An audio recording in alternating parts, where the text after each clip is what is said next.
এমন করিস না। তুই আমার পায়জামা খুলছিস কেন? আমি তোর বান্ধবী। দোস্ত, একটা চুমু দে তো। কি বললি?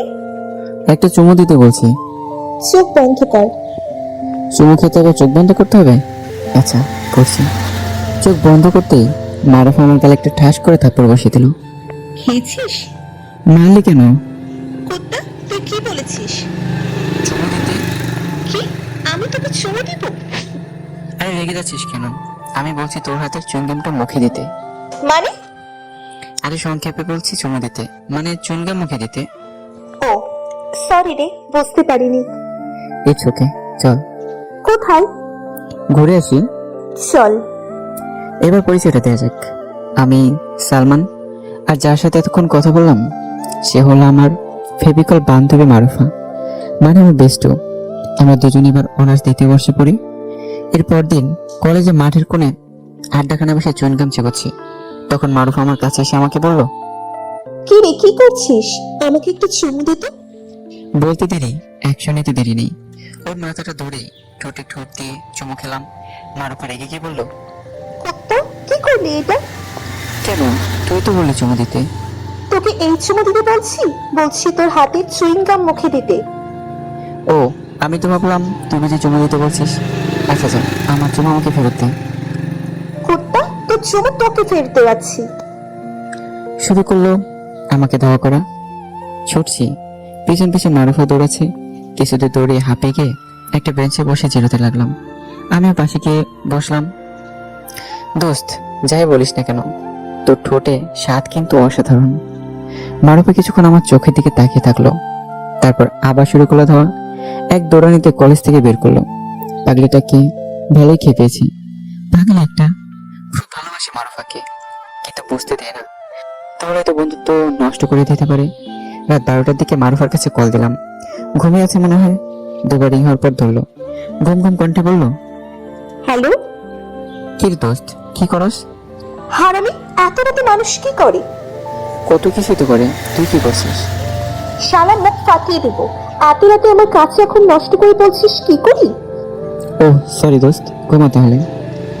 কুত্তা, ফোন রাখবি না। আমার কাছে এখন নষ্ট করছিস। এখন সারা রাত কথা বলবি, তোরে ঘুমোতে দেবো না। আমি কি তোর বয়ফ্রেন্ড লাগি যে তোর সাথে সারা রাত পিরিতের কথা বলবো? তুই আমার বয়ফ্রেন্ড, সারা রাত কথা বল। কি বলবো? বিয়ের পর বাচ্চা কয়টা নেবে এসব? আমার কিন্তু লজ্জা লাগছে। কুত্তা, থাক, একটা ফ্লাইং কিস দিতে বাবু। তোরে কুত্তা তোর সামনে পাইলে কি যে করবো।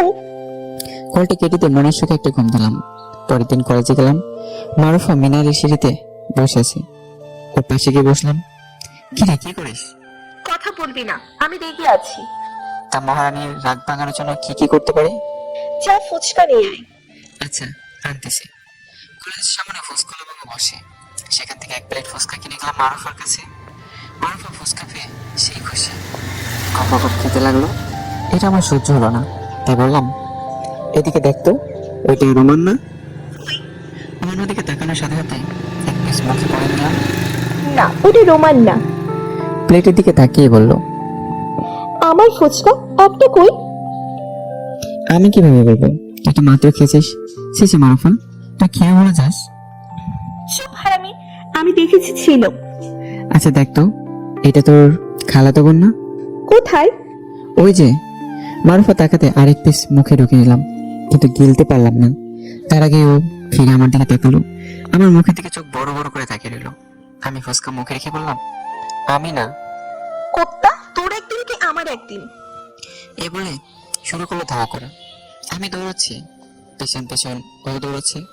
মিনারের সিঁড়িতে এসে মারুফার পা মুসকে পড়ে যেতে করলে আমি ধরার জন্য আগাই। আর সাথে সাথে যা হবার তাই হলো, ও আমাকে নিয়ে পড়লো আমার বুকে। ভাগ্যের কি লীলা খেলা! মারুফার ঠোঁটগুলো আমার ঠোঁটের ভিতর ঢুকে গেল। সুযোগ কি আর বড় বড় আছে? তাই ঠোঁট দিয়ে ও ঠোঁট জোড়া চুমুক দিয়ে বললাম।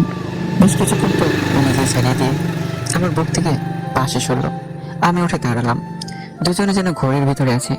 দুজন লজ্জায় দুজনের দিকে তাকাতে পারছে না। মারুফা একা একা ওঠার চেষ্টা করছে, কিন্তু উঠতে পারছে না। আমাকে বলছে না। পায়ে ভালোই চোট লেগেছে, তাই মারুফাকে কোলে তুলে নিলাম। মারুফা ঘোর লাগা চোখে আমার মুখের দিকেই তাকিয়ে আছে। কলেজে সবাই তাকিয়ে আছে। ওকে নিয়ে ক্লাসে বসালাম। লাইব্রেরি থেকে ফার্স্ট এডের বক্স আনলাম। ওর পা আমার হাঁটুর উপরে রেখে পাটা ব্যথারোধক এক্সপ্রেতে মালিশ করে দিলাম। তারপর আবার করে করে রিক্সায় উঠে ওর বাসায় দিয়ে আসলাম। এর ভিতরে দুজনের মধ্যে কোনো কথা হয়নি। রাতে শুয়ে শুয়ে একা একা বলতে লাগলাম, কি করলাম এটা? যা, পাগলিটা তো আরো খেপে গেছে। একটা কল দিয়ে দেখি। কল দিলাম, সাথে সাথে পিক করলো। চুপ করে আছি, মারুফও চুপ করে আছে, কেউ কোনো কথা বলছে না। নীরবতার দুপাশ থেকে শুধু নিঃশ্বাসের শব্দ শোনা যাচ্ছে। কিছুক্ষণ পর কলটা কেটে দিলাম। পরদিন পাগলিটাকে দেখার জন্য সকাল সকাল কলেজে চলে গেলাম। হ্যাঁ, একটু আগে চলে আসলাম, কলেজে তো খোলেনি। ক্যারানের কাছ থেকে চাবি নিয়ে ক্লাসে চলে গেলাম। বেশ ঘুম পাচ্ছে। রাতে পাগলিটার কথা ভেবে ঘুম হয়নি, তাই টেবিলে মাথা লাগাতেই চোখটা বুজে এলো। কতক্ষণ চোখ বুজেছিলাম জানি না। হঠাৎ বাঁচা বাঁচা করে কারো চিৎকারের শব্দ শুনতে পেলাম। চোখ খুলে দেখি পুতুল। পুতুল আমার ক্লাসমেট। কদিন আগে আমাকে প্রপোজ করেছিল, আর আমি না করে দিই। কিন্তু ও চিল্লাচ্ছে কেন? ক্লাসে ভালো করে তাকিয়ে দেখলাম পুতুল আর আমি ছাড়া কেউ নেই, কিন্তু দরজাটা আটকানো কেন? আমি তো সব খুলে দিয়েছিলাম। পুতুল বাঁচা বাঁচা বলে চিৎকার দিচ্ছে। তারপর তার নিজ হাত দিয়ে শরীরের কয়েক জায়গায় জামা ছিঁড়লো। এমন করিস না, তুই আমার পায়জামা খুলছিস কেন? আমি তোর বান্ধবী। এই পুতুল, পাগল হয়ে গেলে নাকি? কি হয়েছে? পুতুল চিৎকার দিতেই লাগলো। আমি ওটার কাছে যেতেই পুতুল দরজা খুলে বাইরে বের হয়ে গেল। আমি পিছন পিছন বের হলাম। বাইরে বের হতেও আমি অবাক, কারণ সকল ছাত্রছাত্রী বাইরে দাঁড়িয়ে আছে, ভিড় জমিয়েছে। পুতুল কান্না করছে আর কিছু মেয়ে তাকে সান্ত্বনা দিচ্ছে। আমি কোনো আগামাথা না বুঝতে পেরে জিজ্ঞাসা করলাম, কি হয়েছে? কিছু মেয়ে পাশ থেকে রেগে বললো, জানোস না কি হয়েছে? আবার কিছু ছেলে বললো, এখন সাধু সাজা হচ্ছে। চারদিক থেকে নানা রকম অপমানজনক কথা শুনতে পেলাম। প্রিন্সিপালের রুমে ডাক পড়লো। প্রিন্সিপালের কথা শুনে মাথায় বাড়ি পড়ার মতো অবস্থা। প্রিন্সিপাল বলল, সালমান, তোমার মতো একটা ছেলের কাছ থেকে আমি এসব আশা করিনি। কি করেছি স্যার আমি? আবার সাধু সাজা হচ্ছে? তুমি পুতুলকে দরজা আটকে ওর ইজ্জত কেড়ে নিতে চেয়েছো। না স্যার, আমি এরকম কিছুই করিনি। Shut up. কাল এসে টিসি নিয়ে যাবে। না স্যার, এরকম করবেন না স্যার, একটু দয়া করুন। স্যারের হাত পা ধরে টিসির হাত থেকে মাপ পেলাম। স্যারের রুম থেকে বেরোতে দেখি পুতুল সহ আরো অনেকে দাঁড়িয়েছে, সাথে মারুফও আছে। আমি ওর সামনে গিয়ে দাঁড়ালাম। তারপর বললাম, বিশ্বাস করো, আমি এরকম কিছুই করিনি। এই কথা বলতে মারুফা ঠাস ঠাস করে 2টা থাপ্পড় মারলো আমার গালে, আর তারপর বলল, তোর মতো একটা চরিত্রহীন ছেলে আমার বন্ধু ভাবতেও ঘৃণা লাগে আমার। তোর মতো নর্দমার কৃপকে বিশ্বাস করা যায় না। কবে না আবার আমার শরীরে হাত দিস? চোখের সামনে থেকে সর, ছোট লোক কোথাকার। ওর কথাগুলো সোজা বুকে এসে দেখলো, চোখের কোনো পানি এসে ভিড় করলো। ভাঙ্গা গলায় শুধু এতটুকুই বললাম, খুব ভালোবাসি রে তোকে, তুই এভাবে বলতে পারলি? কান্না চলে আসলো, তাই আর কিছু না বলি চোখের পানি লুকাতে ব্যস্ত হয়ে গেলাম। রাস্তায় হাঁটছি, নিজেকে কেমন যেন মাতাল মাতাল লাগছে। আমি কি নেশা টেশা করলাম নাকি? না তো, আমি তো সিগারেট পর্যন্ত খাই না। তাহলে আমার সাথে আজ যা ঘটলো সব সত্যি? পুতুলের সাথে যে কোনো শত্রুতা তাও নেই আমার। ও তো আমাকে ভালোবাসে, তাহলে এমন করলো কেন? আজ 2 দিন কলেজে যায় না, বড় দেখতে ইচ্ছে করছে মারুফা পাগলিটাকে। কোন মুখে যাবো কলেজে, যেখানে সবার কাছে আমি একটা চরিত্রহীন ছেলে? ভালো তো দামই নেই, এটা আজ বুঝলাম। 3 দিন পর সন্ধ্যার আগ মুহূর্ত হবে ছন্ন ছাড়ার মতো হাঁটছে। আজও ঠিক একই শব্দ পাচ্ছে, বাঁচা বাঁচা করে কেউ চিৎকার দিচ্ছে। শব্দটা কেমন যেন চেনা চেনা মনে হচ্ছে। দৌড়ে টং দোকানের পাশে গেলাম। হালকা অন্ধকারে বেশি বোঝা যাচ্ছে 3জন ছেলে একটা মেয়ের ইজ্জত ছিনে নেওয়ার চেষ্টা করছে। আর একটু কাছে গিয়ে যাকে দেখলাম, তাকে দেখি তো আমি অবাক। এই যে পুতুল, ওকে কি বাঁচাবো নাকি চলে যাব? ও তো আমার জীবনটা ধুলোয় মিশিয়ে দিয়েছে। একবার ভাবলাম চলে যাই, তারপর ভাবলাম না, এই যে আমার নৈতিকতার দায়িত্ব হয়ে দাঁড়িয়েছে, একা তো আর পারবো না। তাই পাশ থেকে ঘনে ধরা একটা বাস নিলাম। দুটোর মাথায় 2টো বাড়ি দিতেই জায়গায় অজ্ঞান। বাকি যে ছিল সেটা ভয় পেয়ে দৌড় দিতে চেয়েছিল, লাইন মেরে ফেলে দিলাম। ছেলেটার হাত ধরতে কোথা থেকে যেন চাকু বের করে হাতে এক টান মেরে চলে গেল। হাত বেয়ে রক্ত পড়তে লাগলো। কোনো রকম হাত চেপে পুতুলের কাছে গেলাম। ভয়ে মেয়েটা জড়সড় হয়ে আছে। সেদিন তো ইচ্ছে করে জামা ছেড়েছিলাম, আজও বেশ কয়েক জায়গায় জামা ছেঁড়া। আমার গা থেকে জ্যাকেটটা পুতুলের গায়ে জড়িয়ে দিলাম। আমার মুখের দিকেও তাকিয়ে আছে, আমার হাতের দিকে তাকিয়ে বলল, সালমান, আমার হাত থেকে তো রক্ত পড়ছে, প্লিজ হাতটা এদিকে দাও। হাতে আর কি রক্ত ঝরছে, তার থেকে বেশি তো বুকে ঝরছে। আচ্ছা, সেদিন কি আমি তোমার গায়ে হাত দিয়েছিলাম? না, আমি সত্যিই সরি। কেন করেছিলাম? তুমি তো আমাকে ভালোবাসতে। এখনো বাসি। তুমি আমাকে ফিরিয়ে দেওয়ার পর তোমার উপর একটু জিদ চেপেছিল। তারপর সেদিন মারুফাকে তোমার কোলে দেখে আমার জিদ আর ধরে রাখতে পারিনি। তার পরের দিন ক্লাসে গিয়ে তোমাকে ঘুমাতে দেখে অমন অভিনয় করলাম, যাতে তোমাকে নিজের করে পেতে পারি। তুমি তো জানোই আমি মারুফাকে ভালোবাসি। আগে বলেছিলাম, চলে বেস্ট ফ্রেন্ড হতে পারতে। আচ্ছা যাই হোক, এখানে কি করছিলে এই সময়? রিক্সা করে যাচ্ছিলাম। রিক্সাওয়ালা এখানে রিক্সা থামিয়ে ওই টং দোকানে সিগারেট খেতে গেল। তখন ওই বোখাটে গুলো। হয়েছে, আমি রিক্সা ঠিক করে দিচ্ছি, চলে যাও। আমি সত্যি সরি, ক্ষমা করে দাও আমায়। আমি সবাইকে সব সত্যি বলে দেব। আচ্ছা দিলাম করে, সাবধানে যাও। তোমার হাত দিয়ে রক্ত পড়ছে তো। যাওয়ার পথে ড্রেসিং করে নেবো। সাবধানে যেও। পুতুলকে একটা রিক্সায় করে পাঠিয়ে দিলাম। 2 দিন পর প্রিন্সিপাল কল করে কলেজে যেতে বললো। তার পরের দিন রাত ঠিক 12টার দিকে ফোন বেজে উঠলো। তাকে দেখে মারুফার কল। বুকের ভিতর চিনচিন করে উঠলো। ওর কথাগুলো মনে পড়তে আর কল ধরলাম না। বেশ কয়েকবার বেজে বন্ধ হয়ে গেল। একে একে কলেজ থেকে সবাই কল দিয়ে ক্ষমা চেয়ে কলেজে যেতে বললো। কতদিন আর কলেজে না গিয়ে থাকবো, তাই কলেজে যাওয়ার চিন্তা করলাম। পরের দিন যত সময় কলেজে গেলাম, একে একে সবাই সে সরি বলে গেল। নিচের দিকে তাকিয়ে বলতে লাগলো, সরি রে, আমি বুঝতে পারিনি পুতুল যে এমন সবার চোখে ধুলা দেবে সেটা বুঝিনি। প্লিজ ক্ষমা করে দে আমায়। একটা কথা কি জানিস, কাছের মানুষের দেওয়া ব্যথা সহ্য করা বড় কষ্টের। আচ্ছা যা, মাফ করে দিলাম। সত্যি? আচ্ছা চল কফি খেয়ে আসি। মারুফা যেন বিশ্বাস করতেই পারছে না আমি এত তাড়াতাড়ি মেনে যাব। আসলে কষ্ট বুকে থেকে গেল। ওকে নিয়ে কফি খেতে চলে গেলাম। সব আগের মতো স্বাভাবিক হয়ে গেল, কিন্তু আমি স্বাভাবিক হতে পারলাম না। পরদিন আমি কলেজে গেলাম। মারুফার আমি পাশাপাশি বসে আছি। তখন মারুফা আসলো আমাদের কাছে।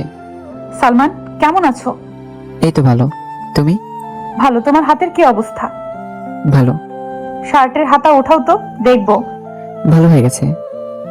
পুতুল নিচে দিয়ে শার্টের হাতা উঠিয়ে দেখতে লাগলো। মারুফা চোখ বড় বড় করে দেখছে কি হচ্ছে এখানে। তখন পুতুল বলল, বেশ খানিকটা কেটে গেছে, এখনো তো শুকোয়নি। চলো কফি খেয়ে আসি। না, পরে এক সময় খাবো। কোনো না শুনছি না। তুমি কিন্তু বলেছো বন্ধু হতে, এখন বন্ধুর কথা শোনো আর চলো। মারুফা, তুমি চলো। না, তুই যা। কথাটা দাঁতে দাঁত চেপে বললো। পুতুল আমার হাত টেনে নিয়ে গেল। কি আজব দুনিয়া। 2 দিন আগে পুতুল আমার সাথে কি করলো, আর এখন একসাথে কফি খেতে ক্যান্টিনে যাচ্ছে। ক্যান্টিন থেকে ফিরে এসে দেখি মারুফা আগের জায়গায় বসে আছে। কিছুটা রাগের অভাব তার মুখে ফুটে আছে। পাশে গিয়ে বসলাম। তোর হাত কাটা, এটা ও জানলো কেমনে? আর আমাকে বলিসনি কেন? পরে বলবো। ও তোর সাথে এত কিছু করলো, তারপরেও তুই ওর সাথে গেলি? তুই তো কম কিছু করলি না। মারুফা মুখটা কালো করে ফেললো। আচ্ছা সেসব কথা বাদ দে, সাথে গেলি না কেন? সেটা আমার ব্যাপার। তাও কথা। এই কথা বলতে মারুফা আমার মুখের দিকে তাকালো। তার 2 দিন পর রাত তখন 12টা কি 1টা হবে। মারুফা কল দিল, তখন ঘুমিয়েছিলাম, তাই 3বার কল দেওয়ার পর ধরলাম। হ্যাঁ বল। কি করছিস? ঘুমিয়ে আছি। ও, কিছু বলবি? বলে বল, আমি ঘুমাবো। কেন? কোনো কারণ ছাড়া কি তোর সাথে কথা বলতে পারি না? আমার মতো চরিত্রহীন ছেলের সাথে এত রাতে কি বলবি? বাজে কিছু বলে ফেলতে পারি। তুই যেন কেমন হয়ে গেছিস আগের থেকে। ছোট লোক হয়ে গেছি তাই তো। আরে আচ্ছা বাদ দে এসব কথা, কাল কলেজে কথা হবে। কিছুক্ষণ দুজনে নীরবতা চলল। মারুফা নাক টানছে, বুঝি না গাধার কি হলো। আমি একে ঘুমোতে বলে কলটা কেটে দিয়ে ঘুমানোর চেষ্টা করলাম। পরের দিন কলেজে গিয়ে দেখি মারুফা লোকটা মলিন করে বসে আছে। চোখটা কিছুটা লাল, মনে হয় সারা রাত ঘুমাইনি। ওর পাশে গিয়ে বসে বললাম, কিরে কেমন আছিস? মারুফা আমার চোখের দিকে কিরকম যেন তাকালো। হৃদয় কেঁপে উঠলো আমার। ওর চোখ তাকা দেখে বললাম, কিরে কি করিস? কিছু না। চল ফুচকা খেয়ে আসি। তুই রাতে এমন করলি কেন? আসলে রাতে ঘুমের মধ্যে কি যেন বলেছে খেয়াল নেই, চল তো। মারুফাকে নিয়ে ফুচকার দোকানে গেলাম। 2 প্লেট ফুচকা দিতে বললাম। মারুফা আমার দিকে তাকিয়ে বলল, কি রে, 2 প্লেট নিচ্ছিস কেন? আমি খাবো না। 1 প্লেটই খাই না? না, কেন? আমার থেকে ভালো কারোর সাথে শেয়ার করিস। কি? এখন কপ কপ খেয়ে নে, ক্লাসে যেতে হবে। আমার খাওয়া প্রায় শেষ, কিন্তু মারুফা মুখে এক পিস দিয়ে ফুচকার দিকে তাকিয়ে কি যেন ভাবছে। কি রে খাচ্ছিস না কেন? কই খাচ্ছি তো। 2 মিনিটের ক্লাসে চলে আসলাম। ক্লাসে আসছি, যাচ্ছি, এরকম করে কিছুদিন অতিবাহিত হয়ে গেল। তো আজ কলেজে মিনারের সিঁড়িতে বসে বসে চুনকাম খাচ্ছিলাম। হঠাৎ কে যেন বলে উঠলো একটা চুমু দিত। মাথা উপরে তুলে দেখলাম মারুফা। আগের মন মানসিকতা থাকলে হয়তো মারুফার ঠোঁটে চুমুটা খেতাম। হাত থেকে ওর দিকে এক পিস চুনকাম বাড়িয়ে দিলাম। ও হয়তো এটা আশা করেনি, অন্য কিছু আশা করেছিল। ও স্পষ্ট স্বরে বলে উঠলো, এই চুমু না। কিছু বললি? না। তাহলে নিছিস না কেন? দে। বসে বসে খা। মারুফা পাশে বসলো, চুনকামটা হাতে নিয়ে কি যেন ভাবছে। কিরে, ইদানিং ভাবাভাবি করিস দেখছি, কি ভাবিস এত? তুই আগের থেকে অনেক বদলে গেছিস। তাই নাকি? তুই কখনো কাছের মানুষের কাছ থেকে কষ্ট পেয়েছিস? না, তবে এখন পাচ্ছি। তোকে আবার কি কষ্ট দিয়েছে? নতুন কাউকে জুটিয়েছিস নাকি, সেই দিচ্ছে কষ্ট? সালমান, বেশি বাড়াবাড়ি হয়ে যাচ্ছে কিন্তু। কুল দোস্ত কুল। তোর টাকাটাই স্বাভাবিক, থাকতেই পারে। বড় লোক তোমার একমাত্র মেয়ে বলে কথা। মিস মারুফা চৌধুরী সেরা সুন্দরী। তুই কি বেদ্রুপ করছিস আমাকে নিয়ে? সে সাহস কি আর আছে আমার? চল চল ক্লাসে যাই। আমার পেছন পেছন মারুফা আসতে লাগলো। পরদিন কলেজে গিয়ে আমি অবাক, পুতুল আমার জ্যাকেট পরে কলেজে এসছে। সেদিন যে পরিয়ে দিয়েছিলাম আর ফেরত দেয়নি। ক্লাসে আর না ঢুকে মাঠের কোণে বসানো বেঞ্চে বসলাম। কোথা থেকে যেন মারুফা হন্তদন্ত হয়ে আমার সামনে এসে দাঁড়ালো। দেখে তো মনে হয় বেশ রেগে আছে। কিরে, তোকে এমন দেখাচ্ছে কেন? তোর জ্যাকেট ওর গায়ে কেন? কার? তুই জানিস না কার গায়ে? পুতুলের গায়ে। থাকলে সমস্যা কি? থাকবে কেন ওর কাছে? শোন, আমাকে রাগাস না, রাগালে কিন্তু ছাড়খাড় করে দেবো বলে দিলাম। এই কথা বলে মারুফা আবার হন হন করে চলে গেল। কিছুক্ষণ পর মারুফা হাতে করে আমার জ্যাকেট নিয়ে এলো। এই নে তোর জ্যাকেট, কুত্তা একটা। এই বলে মারুফা জ্যাকেটটা আমার মুখে ছুঁড়ে মেরে চলে গেল। আমি ওর কাণ্ড দেখে হাসছি। বসে না থেকে ক্লাসে চলে গেলাম। ক্লাসে যেতে পুতুল আমার কাছে আসলো। সালমান, মারুফা এটা কেমন কাজ করলো? কি করেছে? তোমার জ্যাকেটটা দিতে এসেছিলাম, কিন্তু কিন্তু কি? ওই মারুফা আমার কাছ থেকে এমন ভাবে ছিনিয়ে নিল যেন তার জিনিস আমি চুরি করে নিয়েছি। তুমি পড়তে গেলে কেন? এমনি। ভালো। ক্লাসে ওর মারুফাকে দেখতে পেলাম না। সেদিন আর মারুফা আমার সাথে কথা বললো না। পরদিন মারুফা কলেজে এলো না। তাই পরের দিন কলেজে গিয়ে দেখি মারুফা একা একা মাঠের কোণে বেঞ্চে। আমি পাশে গিয়ে বসলাম। মারুফা আমার মুখের দিকে তাকালো। জিজ্ঞেস করলাম, কি রে, কেমন আছিস? মারুফা আমার কথা কোনো জবাব না দিয়ে চুপ করে আমার মুখের দিকে তাকিয়ে থাকলো। আর তারপর বলল, তোর তো দেখি পুতুলের সাথে দেখি বেশ ভাব। তাই নাকি? ওর সাথে আর কথা বলবি না। কেন? কেন কেন নেই, কথা বলতে মানা করেছি তাই বলবি না। তাছাড়া মেয়েটাকে আমার কাছে সুবিধের মনে হয় না। তাই নাকি? হাসবি না। আচ্ছা, ও কেমন সুবিধার না? মানে বেশি একটা ভালো না। আমিও তো তেমন একটা ভালো না, চরিত্রে ঠিক নেই আমার। দেখ, আমার মুড খারাপ করবি না। কথা বলতে না বলেছি, বলবি না। আচ্ছা, আমি চেষ্টা করব। চেষ্টা না, বলবি না, ব্যাস। এরপর যদি কথা বলতে দেখি তোর গলা চেপে ধরবো, কুত্তা, দেখিস। আচ্ছা, মারুফার সাথে আগের মতো দুষ্টুমি করি না। ওর সাথে কেন, কারোর সাথেই করি না। মারুফ হয়তো আগের আমাকে মিস করে, আবার হয়তো বা না। রাত তখন 12টা, ফোনটা বেজে উঠলো। তাকে দেখি মারুফার কল। হালকা চোখটা লেগে এসেছিল, কিন্তু ওর কল দেওয়ার কারণে ঘুমটা ভেঙে গেল। কল রিসিভ করে কানের কাছে ধরলাম। বল। ঘুমিয়েছিলি বুঝি? হুম। সরি রে। না, ঠিক আছে, বল। কাল আমার জন্মদিন, মনে আছে? আছে। তুই কিন্তু সবার আগে থাকবি। তোকে ছাড়া কিন্তু আমি কেক কাটবো না। তোর বাসায় কি চারুদার আছে? কেন? আমার মতো নর্দমার কীট প্রসঙ্গ তোর বাসায় ঢুকলে তোর বাসা যদি নোংরা হয়ে যায়, তাই জিজ্ঞাসা করলাম আর কি। মারুফা চুপ করে আছে, নাক টানে শব্দ পাচ্ছি। কি রে, কি হলো? তুই সব সময় আমাকে আঘাত দিয়ে কথা বলিস, আমি কি কষ্ট পাই না? আচ্ছা সরি, আমি আসার চেষ্টা করব। আমি কোনো কথা শুনতে চাই না। তুই আসবি, না হলে কেক কাটবো না। আচ্ছা ঠিক আছে। পরের দিন শপিং মলে গেলাম। দেখে শুনে ভালো দেখে একটা শাড়ি কিনলাম। কালো শাড়ি আমার বেশ পছন্দের। বিকেলে মারুফার অনুষ্ঠান। আপনারা কি ভাবছেন, আমি যাব? না, আমি যাব না। সব জায়গায় সবাইকে মানায় না। দেখা গেছে আমি গেলে অনুষ্ঠানে ওর বাবার সামনে কেক খেয়ে দিবে, যা সবাই ভালো জায়গায় দেখবে না। অনেক গণ্যমান্য মানুষ আসবে, তার থেকে না যাওয়াই ভালো। তাহলে শাড়িটা কি করব? আমাদের কলেজের আরো অনেক অনুষ্ঠানে ইনভাইট করেছে, তাদের কাছে দিয়ে দেবো। যেই বলে সেই কাজ। দিয়ে দিলাম, মোবাইলটা বন্ধ করে রাখলাম। সন্ধ্যার আগাগ মুহূর্তে শুয়ে আছি, বাসার কলিং বেলটা বেজে উঠলো। আব্বু আমার বাসায়, তাই নিজেকেই দরজা খুলতে হলো। দরজা খুলতে আমি অবাক, বিস্ময়ের শেষ নেই আমার। মারুফা দাঁড়িয়ে আছে, বার্থডে সাজে, বেশ লাগছে দেখতে, কিন্তু মুখটা কেমন গোমরা করে রেখেছে, চোখ কেমন লাল হয়ে আছে। কিছু বলার আগে ও কলারটা টেনে বাসা থেকে বাইরে বের করে গাড়ির ভিতর নিয়ে ফেললো। তারপর গাড়ির দরজাটা আটকে দিয়ে নিজে উঠে গাড়ি ড্রাইভ করতে লাগলো। এভাবে তো চুপচাপ থাকা যায় না, কিছু তো বলাই দরকার। তাই জিজ্ঞাসা করলাম, কে রে, অনুষ্ঠান শেষ? কোথায় যাচ্ছি আমরা? মারুফা কোনো কথা বলছে না, একদিনে গাড়ি ড্রাইভ করছে। আমি যে কিছু বলছি তা ওর কানে যাচ্ছে না। কিছুক্ষণ পর একটা বিশাল লাইটিং করা বাসার সামনে এসে গাড়ি থামালো। আমার চিনতে কোনো অসুবিধা হলো না যে এটা মারুফার বাসা। মারুফা আমার হাত ধরে ভিতরে নিয়ে গেল। তখন একটা লোক বলতে লাগলো, এতক্ষণ লাগে আসতে, তাড়াতাড়ি আয়, সবাই অপেক্ষা করছে। মারুফা গিয়ে কেকের সামনে দাঁড়ালো আর আমাকে তার পাশে দাঁড় করালো। সবাই চারদিক থেকে ঘিরে দাঁড়ালো।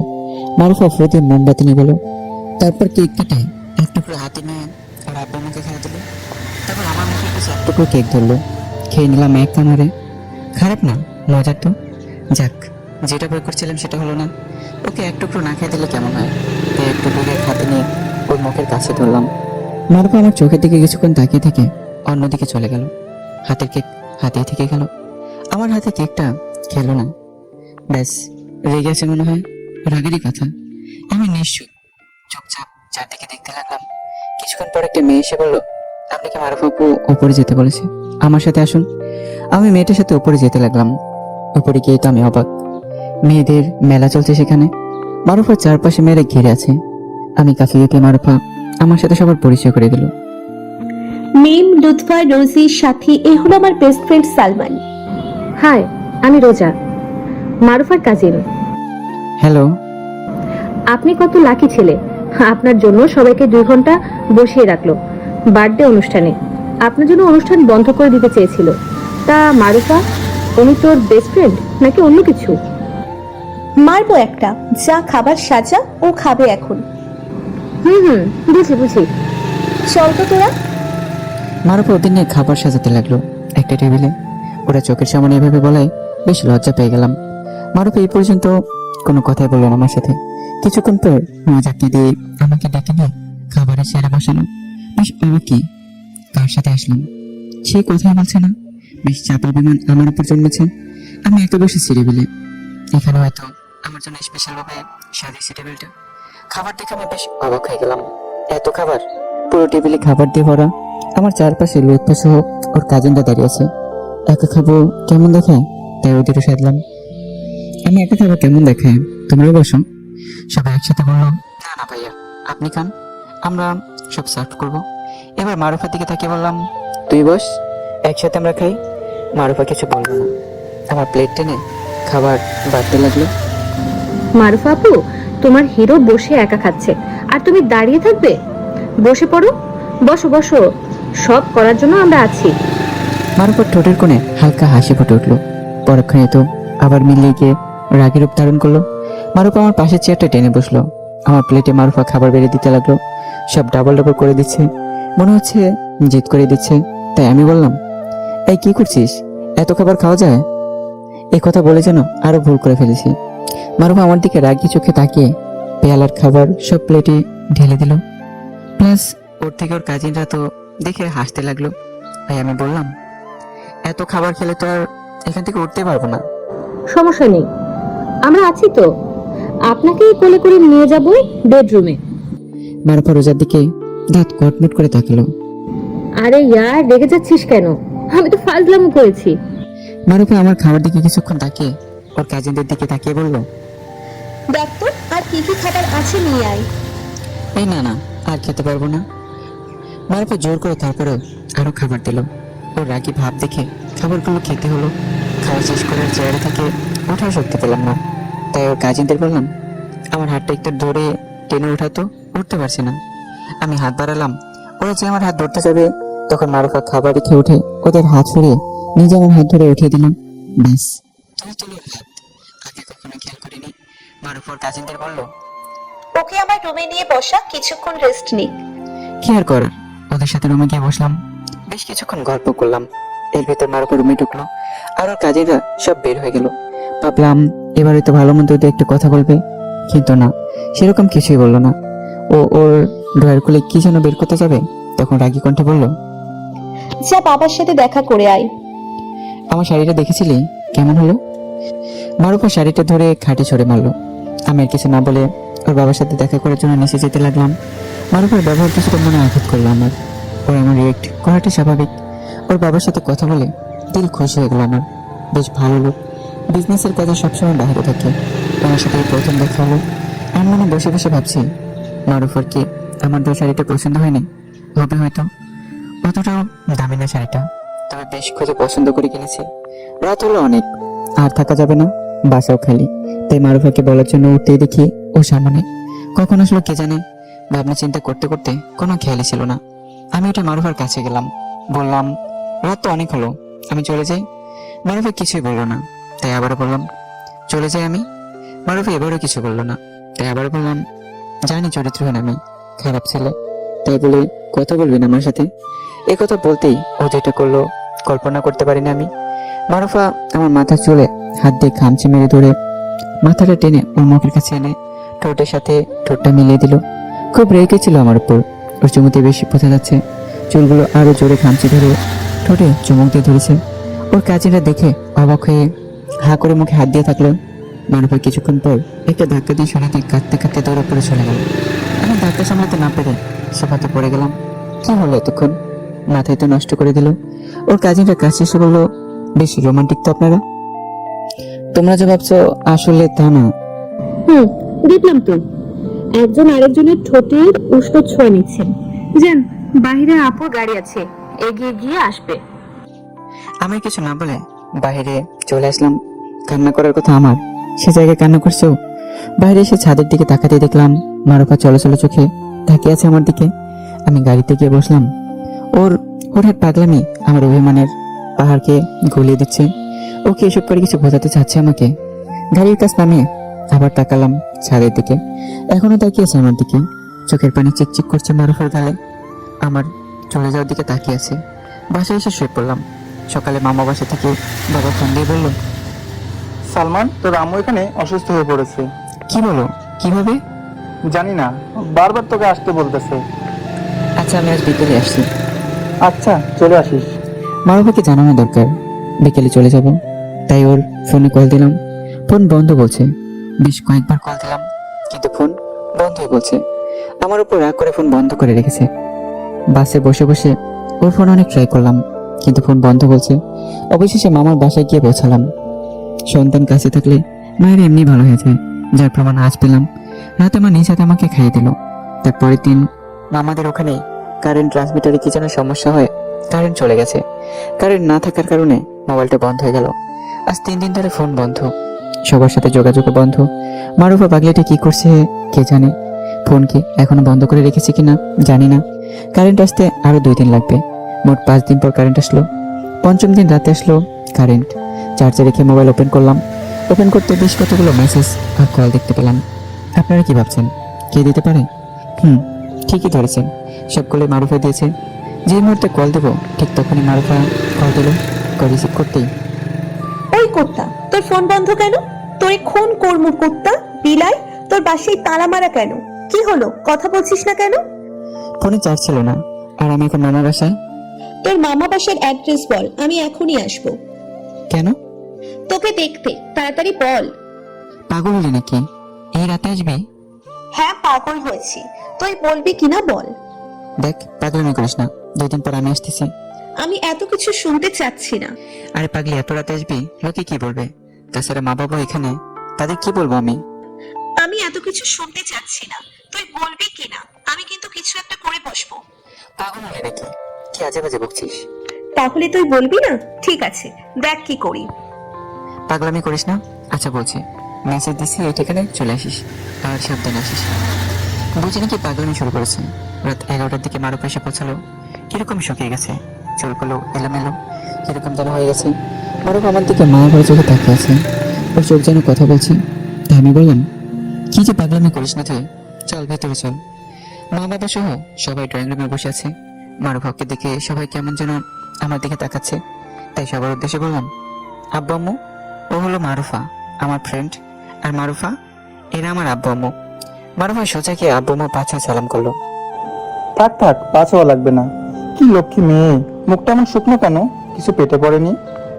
মারুফা মাথা নামিয়ে না বলল, এই টেবিলে খাবার বার, মেয়েটার ক্ষুধা লাগছে। আগে ফ্রেশ হয়নি। যা, তানিয়ার রুমে নিয়ে যা। তানি আমার মামাতো বোন। মারুফাকে ফ্রেশ হতে পাঠালাম। কিছুক্ষণ পর ওকে ডাকার জন্য রুমে গেলাম।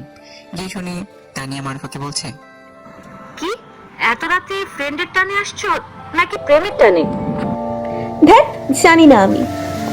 কিছুটা লজ্জা পেয়ে পড়লো মারুফা। আমি বাহির থেকে বললাম, মারুফা তোর হলে খেতে আয়। রাতে সবাই একসাথে খেয়ে দিয়ে যে যার রুমে ঘুমোতে চলে গেল। মারুফাকে তানিয়ার রুমে ঘুমোতে দেওয়া হলো। সবাই সবার মতো শুয়ে পড়লো। আমি কিছুক্ষণ মোবাইলে এফবি চালিয়ে লাইটটা বন্ধ করে শুয়ে পড়লাম। হঠাৎ অন্ধকারে কেউ একজন আমার মাথায় হাত রাখলো। সুবাসটা বলে দিচ্ছে, এর কেউ নয়, মারুফা। মারুফা, হুম, তুই এখানে কি করছিস? কেউ দেখলে খারাপ ভাববে। ছাদে আয়, কথা আছে। পাগল হলি নাকি?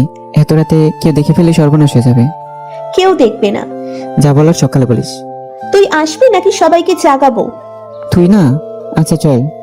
ওকে নিয়ে সাথে যেতেই আমাকে জড়িয়ে ধরে কেঁদে দিল। এই মারুফা, কি করছিস? স্যার, ওটা তোর কি হলো? স্যার কেউ দেখে ফেলবে। খুব ভালোবেসে ফেলেছিল তোকে, ফিরিয়ে দিস না। কি যাতা বলছিস? তোকে ছাড়া আমি চলতে পারবো না রে। প্লিজ, তোর বুকের ভিতর জড়িয়ে রাখ আমায়। আগে ছাড়, কেউ এভাবে দেখে ফেললে সর্বনাশ হয়ে যাবে। না, ছাড়বো না। বাড়ি ভালোবাসি। এই কদিন ঠিক মতো ঘুমোতে পারিনি, খেতে পারিনি। ছাড় আগে। না, ছাড়বো না। এক পর্যায়ে মারুফাকে ছাড়িয়ে ঠাস করে একটা থাপ্পড় বসে দিলাম ওর গালে। নিজেও হতবাক হয়ে গেছি। কি করলাম আমি? মারুফা আমার দিকে কিছুক্ষণ তাকিয়ে থেকে কাঁদতে কাঁদতে নিচে চলে গেল। আমি পেছন থেকে অনেকবার ডাকলাম, কিন্তু আমার কোনো কথাই শুনলো না। আমি রুমে এসে ঘুমানোর চেষ্টা করলাম, কিন্তু মারুফা মাঝে মাঝে এমন কাজ করে যে ওকে নিয়ে ভাবতে ভাবতে রাত পার হয়ে যায়। সকালে মারুফা তার হ্যান্ডব্যাগ নিয়ে চলে যাচ্ছে। আমি পেছন থেকে ওর হাত টেনে ধরলাম। ও আমার দিকে রাগি চোখে তাকিয়ে এক ঝাটকায় হাত ছাড়িয়ে নিল। আমি আবার হাত টেনে ধরলাম। এবারও হাত ছাড়িয়ে নিল। ভালোই খেপেছে। এবার ওর হাতের ব্যাগটা টেনে ধরলাম। ও মা, সে কি রাগি লোক নিয়ে আমার দিকে তাকালো। ভয়ে ছেড়ে দিলাম। মারুফা কিছুক্ষণ আমার দিকে তাকিয়ে তারপর হাতের ব্যাগটা আমার দিকে ছড়ে মেরে বলল, কুত্তা, এখন আটকাস কেন? আটকাবি না। তারপর হন হন করে চলে গেল। ব্যাগটাও নিল না। ফোনে কয়েকবার কল দিলাম, কিন্তু ধরলো না, বারবার কেটে দিচ্ছে। মেয়েটা সবসময় আমি টেনশনে রাখি। কি জানি রাত করে আবার গাড়ি অ্যাক্সিডেন্ট করেছে কিনা। না, এই মেয়ে আমাকে শান্তিতে থাকতে দেবে না। দুপুর হলো, কোনো খোঁজ খবর পেলাম না মারুফার। কলও ধরছে না। বিকেলে রুমে হয়ে বসে আছি। ঠিক সেই সময় আরো হাসি শব্দ পেলাম। রুম থেকে বের হয়ে ড্রয়িং রুমে গিয়ে আমি বেশ অবাক। মারুফ এসেছে, সাথে তার বাবাকেও নিয়ে। আমার বাবার সাথে আঙ্কেল কি নিয়ে যেন হাসাহাসি করছে। মারুফ আমার মা বাবার মাঝখানে বসে আছে। আমাকে দেখে মুখটা বেঞ্চি কেটে অন্যদিকে ফিরে নিল। তারপর মারুফের বাবা বলল, ভাই সাহেব, আর মেয়েটাকে দেখেন, কেঁদে কেঁদে চোখে কি করেছে। আজ আমার দুবাই যাওয়ার কথা ছিল, কিন্তু মেয়েটা আমার কল করে কেঁদে কেঁদে একাকার করে ফেললো, তাই তো চলে আসতে হলো। এখন ভাই সাহেব, আমার মেয়েটাকে আপনার মেয়ে করে নেন। তা তো নেবই। আমার লক্ষ্মী মেয়েকে হাতছাড়া করে? রাতে যখন আপনার মেয়ে আসলো তখনই বুঝতে পেরেছি আমার ছেলের সাথে আপনার মেয়ের কিছু একটা আছে। তাহলে তো আমার মেয়েকে আপনার ঘরের লক্ষ্মী করতে কোনো সমস্যা নেই। কি বলেন বেয়া সাহেব? কি যে বলেন বেআই সাহেব, আপনার মতো একজন সম্মানিত লোকের সাথে আত্মীয়তা করা তো ভাগ্যের ব্যাপার। মাঝখান থেকে আমি বললাম, আমার সমস্যা আছে। সবাই আমার দিকে অবাক হয়ে তাকালো। মারুফা চোখ বড় বড় করে চেয়ে আছে, এই যেন কি লেখাবে। তোমার কি সমস্যা বাবা? আমার মেয়ে কি খারাপ? তা না আঙ্কেল, ও অনেক ভালো একটা মেয়ে। তাহলে সমস্যা কোথায়?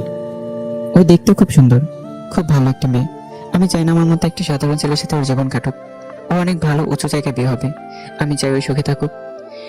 এতক্ষণ মারুফা কিছু বলেনি, কিন্তু আমি এই কথা বলাতেই বসতি কোটে সবার সামনে আমার হাত ধরে টেনে রুমে নিয়ে গিয়ে রুমের দরজাটা আটকে দিল। এ কি করছিস? দেখ, উল্টো পাল্টা কিচ্ছু করবি না, বাইরে সবাই আছে। কুত্তা, আজ সব করবো। খুব ভালোবাসি তো, তাই এমন করছিস। আমি চুপই আছি। আমার চুপ থাকা দেখে এবার গলা চেপে ধরলো। চুপ করে আছিস কেন কুত্তা? তোকে আজ মেরে ফেলবো। আমাকে বিয়ে করবি নাকি তোর? আর কিছু বলতে দিলাম না। ঠোঁট দিয়ে ওর মুখ বন্ধ করে দিলাম। আর কত অভিমান করে থাকবো। কিছুক্ষণ পর ছেড়ে দিলাম। অসত্য মেয়েটা যেন ঠোঁটে ছুঁয়ে নিমিশেই শান্ত হয়ে গেল। মারুফা বুকের ভিতর কয়েকটা কিল ঘষে দিয়ে বলল, শয়তান একটা, আমাকে ভালোবাসিস না তাই না? তাহলে এখন চুমু দিলি কেন? আমি আরো শক্ত করে মারুফাকে জড়িয়ে ধরলাম। মারুফা বুকের ভিতর মুখ গুজে আমাকে জড়িয়ে ধরলো। বেশ কিছুক্ষণ পর মারুফা বুকের ভিতর থেকে মুখ বের করে বলল, এবার ছাড়, সবাইকে বলতে হবে তো। আর রুম থেকে বের হয়ে সবাইকে হ্যাঁ বলবি। ওকে। আব্বু আর আঙ্কেলকে হ্যাঁ বলে দিলাম। তারা বিয়ের দিন ঠিক করলো। এরপর মারুফা আর আমার বিয়েটা ধুমধাম করে হলো। বাসরাতে দুজনেই খাটে বসে আছি। আমি মারুফার দিকে তাকিয়ে বললাম, তোকে খুব সুন্দর লাগছে। ওই, তুমি এখনো তুই তুই করে বলবে? আচ্ছা সরি, তাই তুমি আমার মতো কীটপতঙ্গের সাথে নিজেকে জড়ালে কেন? এই কথা বলতেই মারুফা আমাকে ধাক্কা মেরে ফেলে দিয়ে বুকের উপর চেপে বসলো আর বলল, কি বললি তুই?